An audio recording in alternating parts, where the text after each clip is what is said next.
Hello, everybody, and welcome back to the Dubious Book Club podcast. I'm Aubrey, and today we're going to talk about the second half of A Study in Drowning by Ava Reed. And joining me this week, we've got a couple other dubious creatures. Say hello, dubious creatures. No. Sup? Yeah, this tracks. So we're going to start off by talking about the second half of A Study in Drowning, chapter 10-ish to the end. And oh my God, it's a doozy. It starts off. We ended last time with discovering the salacious photographs. I think so, yeah. Yeah, I think that was where we ended off because I think that was like chapter 9. Finding Ianto's private spank bank, among other things. Yeah, he's got all the dirty books, but then they found all of Emrys's ye old pornography. Yeah, and then also a couple of letters from Emrys to his, again, still yet unnamed wife, presumably future wife. None of which are particularly safe for work. So okay, here's the thing. Like, I shouldn't make fun. Effie's been through a lot. Sometimes we have to find the humor in it, or to laugh instead of cry. At the same time, though, I thought someone was gonna need to fetch her a goddamn fainting couch because she just has she has a visceral reaction to these things, and I know it's more about the fact that she built up Emery's Murden as this, like, you know, like the good one, you know, the enlightened artiste in the midst of all of this, you know, depression and gloom, and finding out he's just as sad and horny as the rest of us brought her back to earth somewhat. And then never meet your heroes. Yeah, so I get it, but yeah.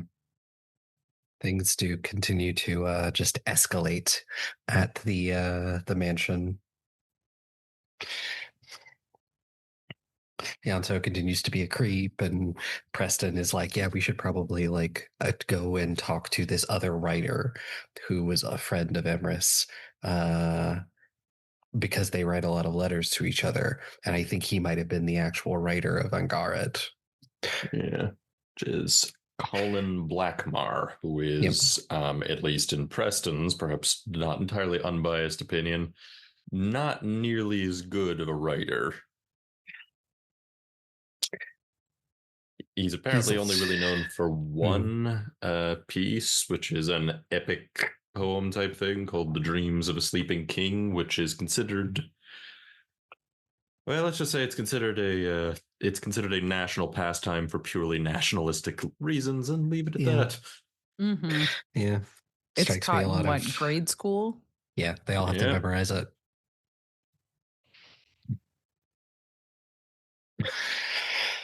Which is just like, love escapism.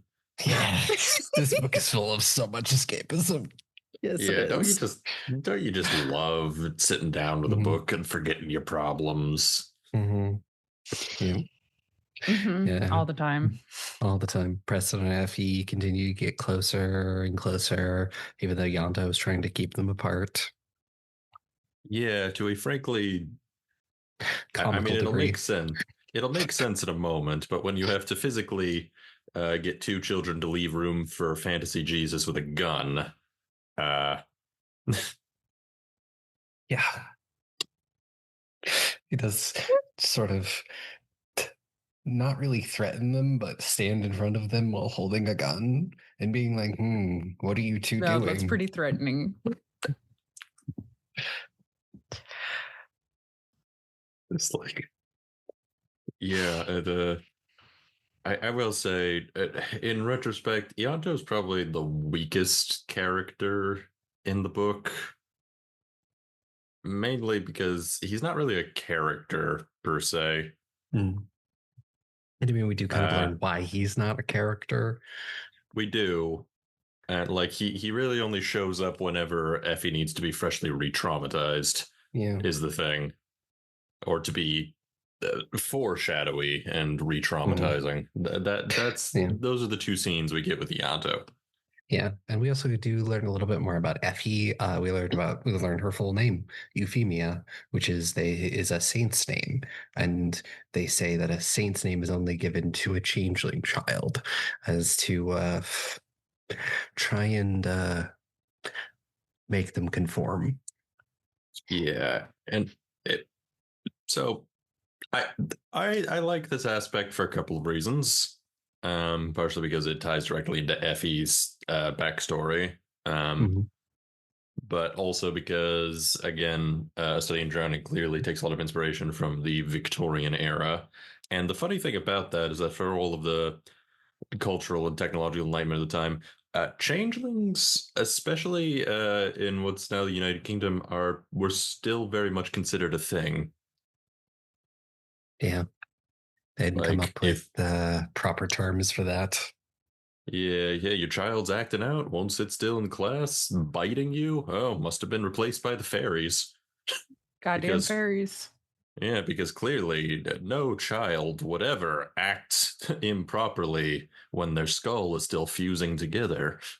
What? No, that's crazy. Yes, You're asking entirely too much.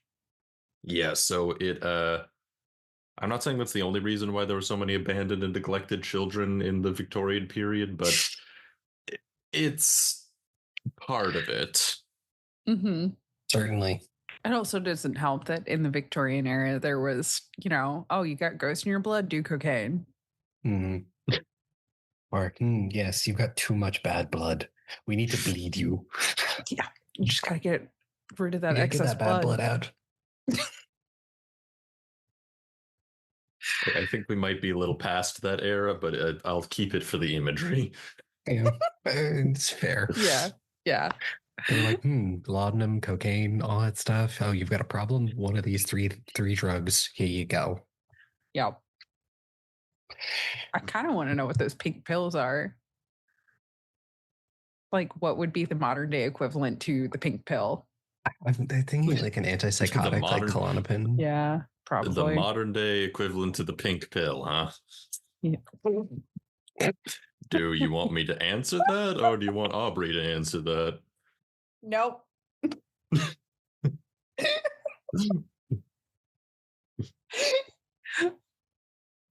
Anyway. Yep.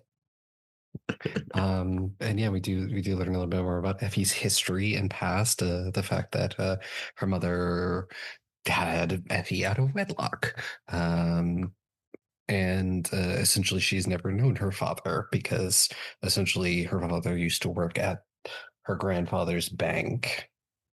And when her mom got pregnant, he sent the guy away. And then,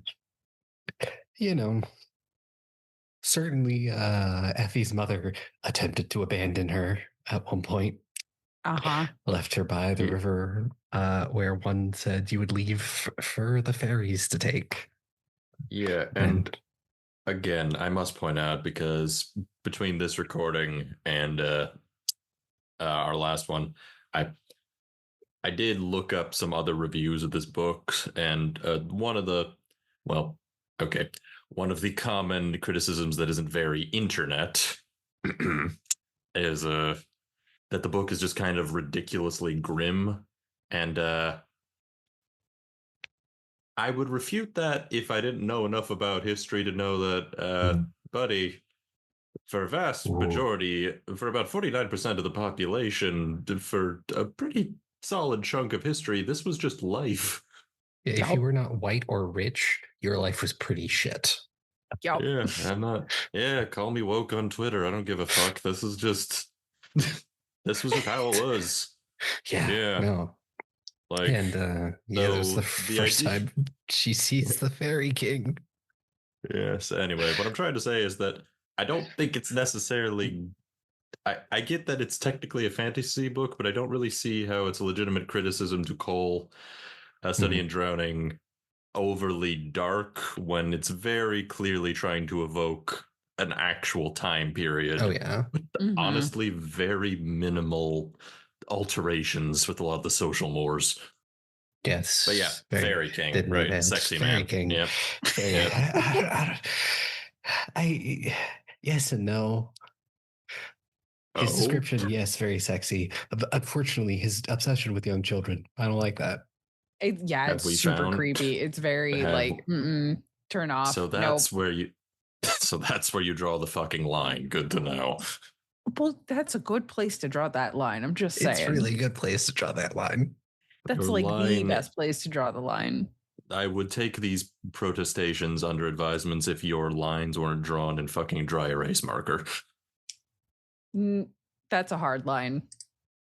For all my kink-friendly people out there, you know what that means. But this dude's a creep. Just to get it out of the way, the absolute creep. Yeah, takes her ring finger so no one else can put a ring on it.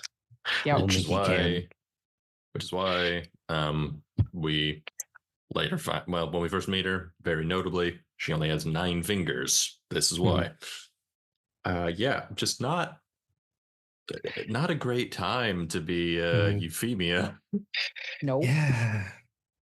She's really had it hard. Yeah. And naturally for her. Yeah. Naturally, nobody believes that she actually met the Fairy King, the finger rotting off her body notwithstanding, and she spends the rest of her adolescent years being overly medicated and gaslit on a very regular basis. Okay, daily. Yep, and we're moving, and Effie is sad, and we're moving. Preston's a good bean and there and supportive. I love Preston. I love Preston so much. God, he's such a good character. He does his best. He's like, I don't know if I can believe that fairies, but I believe you believe that something happened to you, and I want to be there for you. Yeah, I think it would have helped just a bit. I think it would have helped just a bit if Preston wasn't the only, non-garbage human being within a 20-mile radius of Effie over the course of the story, just to maybe, I don't know, just to give a little variety. Yeah, but those it goes back to the historical thing. That's just kind of how it was. I know, going back into the historical thing, I get it, but again, I understand why. I understand the context. But I don't know. There comes a point when character development just I know this is going to sound a little hypocritical given what I just said, but there comes a point when character development turns into character masochism. So I appreciate Preston. This is a Preston appreciation zone. I appreciate what he does in the context of just generally making Effie have hope that not everybody's going to treat her like a human waste disposal for the rest of her existence. Oh, poor girl. But I maybe would have liked to see her have more of a support system than just one dude. No, that would have been nice, but also the isolation and everything plays into a lot of Gothic literature tropes too.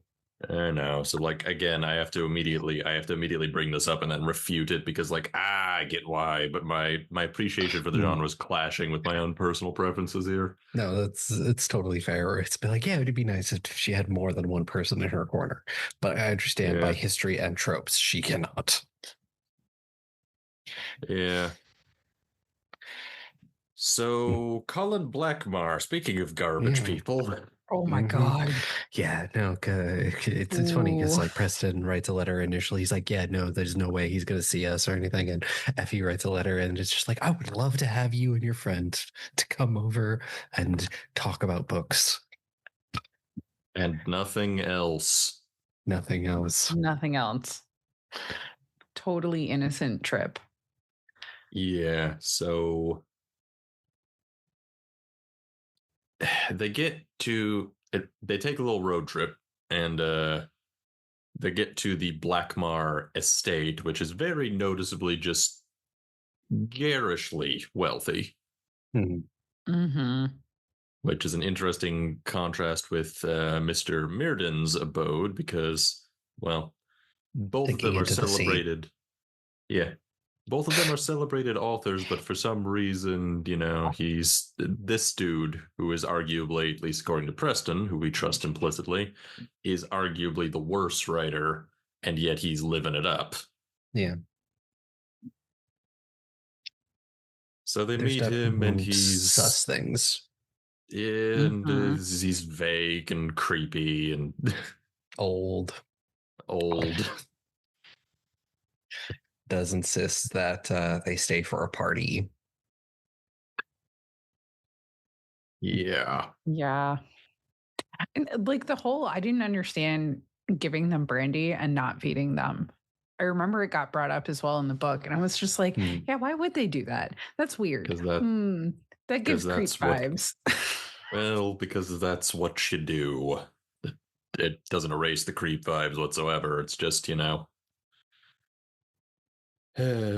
alcoholism was not a thing yet either. Mentions a lot about like how he has many daughters. At least I don't remember the exact number, but it's like 3, I think, like 3 daughters or something. Yeah.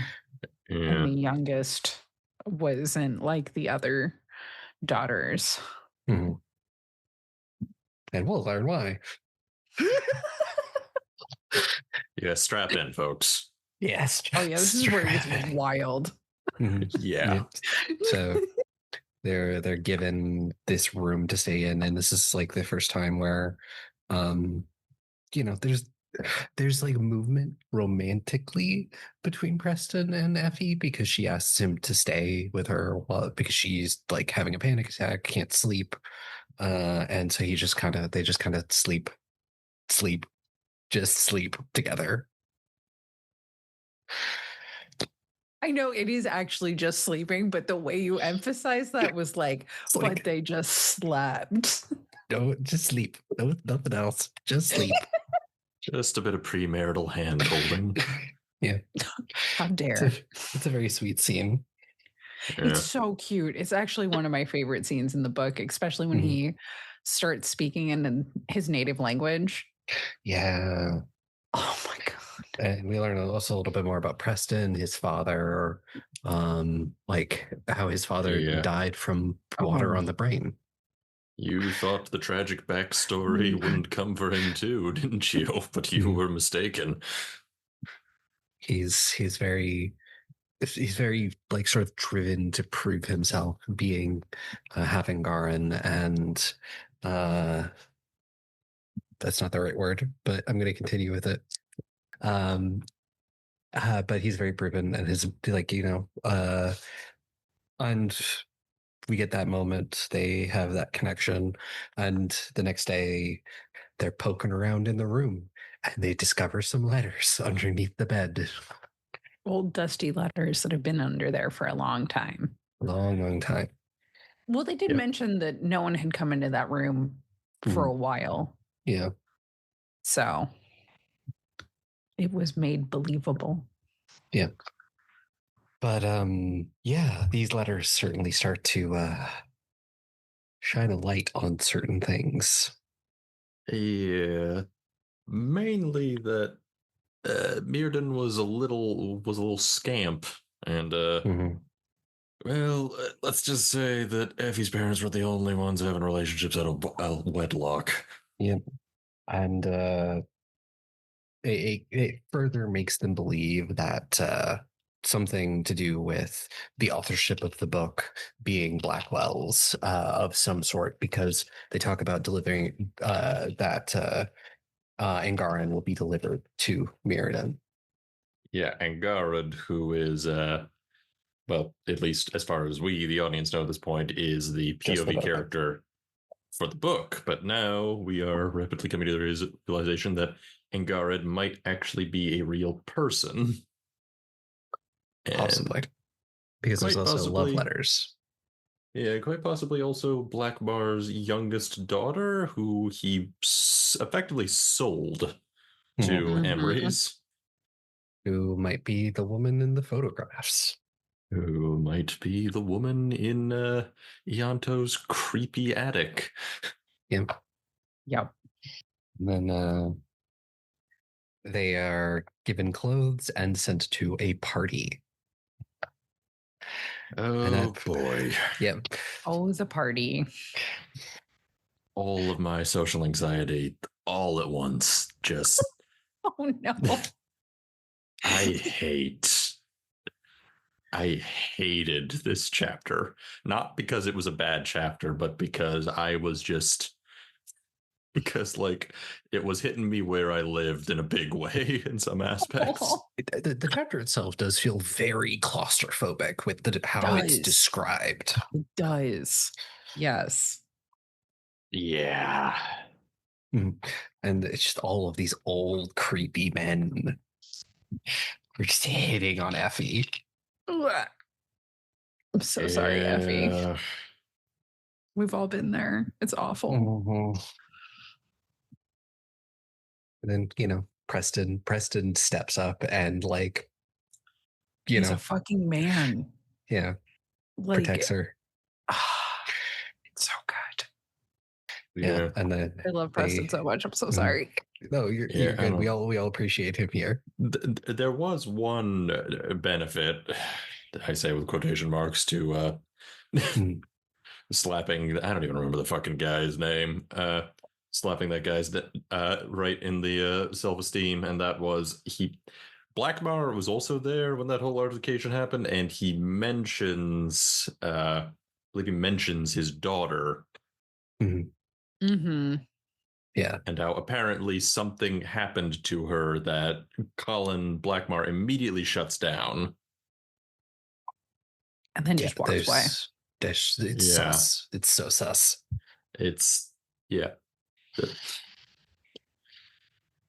Effie, we need to call an emergency meeting.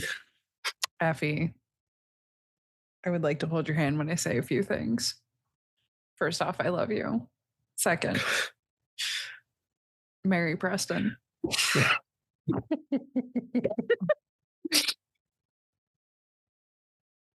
I'm in agreement with that.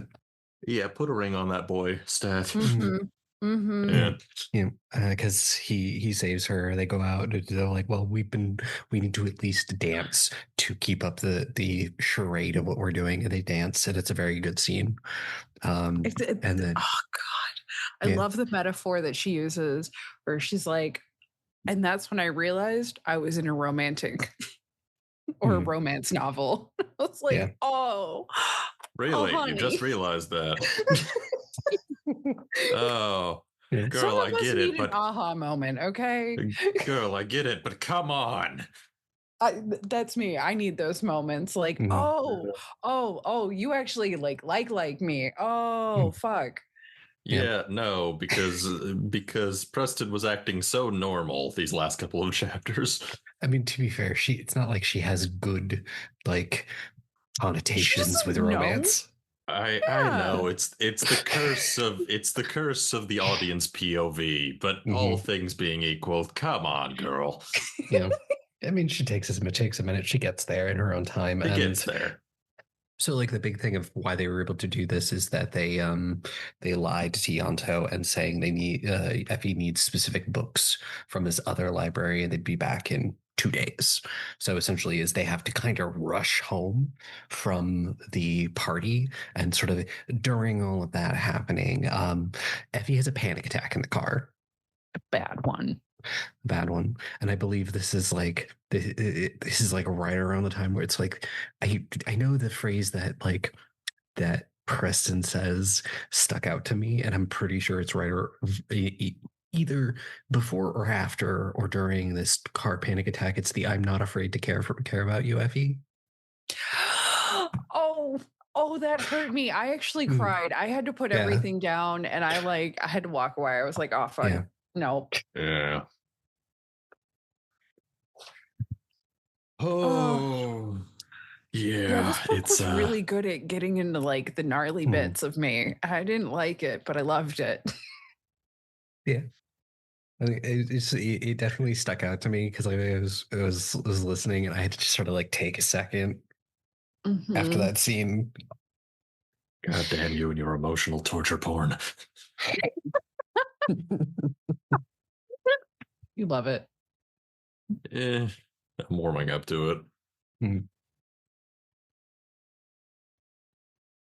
Yeah. There's the whole big thing in the car where he comforts her while they're driving, and the big sort of connection between them. And when they get back to the estate, he stays with her in the little guest house. Guest house. That's the word I was aiming for. And that's where we get our like one spicy scene of the book. And it's not even that spicy, but it's very sweet and very well written. It's so romantic. Stop. Like, oh my God. It was so sweet and so romantic. I give it a 10 out of 10. For her first time, that was sweet as fuck. It was very good. And very well written. Yeah. So, of course, they still got the the mystery of the house to unravel, and that leads us perhaps inevitably to the basement at the Meerden estate. Yep. Which, if you'll recall from our last recording, is flooded. Because why make anything easy? Can't. So they think that there's probably, if there's any clue to what happened to Angarid, it's probably down there, because clearly Ianto doesn't want them to check down there. Yeah, he keeps the key to it on his person at all times, on like a little like thing around his neck. And it's, also super dangerous being the basement is flooded. Yeah. So long story short, she lives. We still got a few more chapters to go through, so I suppose that's not exactly surprising. But yeah, we're also prepping for a massive storm coming. Yeah. So foreshadowing is a narrative device in which yeah, this book is a lot of things, but subtle is not one of them. No, it is not subtle. Yeah. Anyway, so they managed to retrieve a box from the flooded basement that, wouldn't you know it, is printed with Angarid's name on top of it. And I love this scene in particular because I love how she uses the fear of drowning to actually surpass her own fears. Yeah. That one is really good. It's very evocative in how it works things. And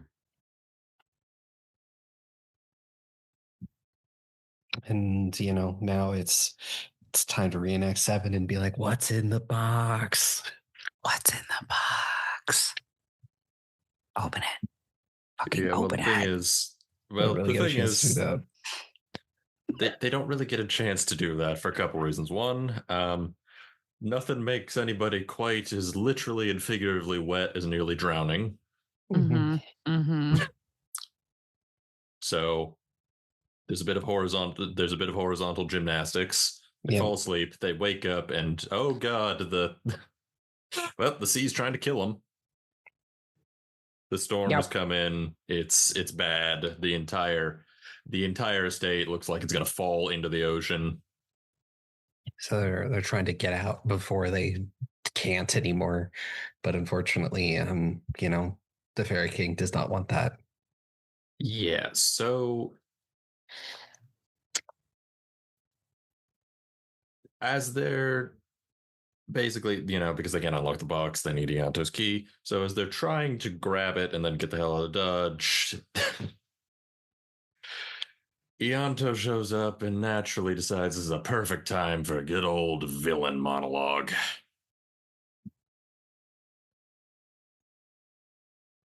Of course, apparently Colin called him because the two, Preston and Effie, the lovebirds are not nearly as great detectives as they think they are, and naturally he was a little it's almost as though the dude with something to hide would maybe want to make sure that the thing stayed hidden.